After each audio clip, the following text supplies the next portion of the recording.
許志安同一眾兄弟琴晚參加歐陽德芬同蔡立兒婚宴，女朋友 Sammy 鄭秀文亦都有出席。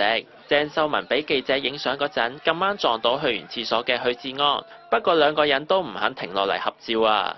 許志安作為伴郎，睇到一對新人結婚，有冇覺得感動啊？當然感動啦嚇，因為我覺得其實佢哋兩個走埋一齊咧，佢哋嘅維係，我覺得最主要嘅都係佢哋大家有一個共同嘅信念、信仰，即係我相信即係唔想講得太明，我諗明啦，即係呢一樣嘢先係最緊要，愛情最緊要嘅嘢咯，即係嚇。咁所以我感動係因為我哋有同一個信仰，咁而我亦都受到牧師講嘅説話，我都好感動。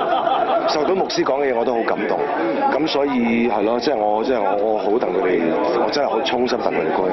幾時到你結婚呢？幾時到我？等下工先啦。拋花球嗰陣，新人會唔會將花球讓俾鄭秀文啊？我可以話俾你聽咧，以我熟悉佢嘅性格咧，佢係唔會出去搶嘅。我哋幫佢搶，我哋執俾佢，我哋一齊捉佢出去搶。係啦，捉佢出去搶。佢唔會啊，所以唔會。今晚唔會發生呢啲事咯。但係今晚醉唔醉啊？真係我真係，因為我實在太開心。我估計，就算今晚我真係飲醉酒都好啦，我都覺得係值得嘅。係即係為佢哋，即係我通常唔會，我會好節制嘅。飲醉酒咪接蝦球咯，冇得接花同埋接蝦球咯。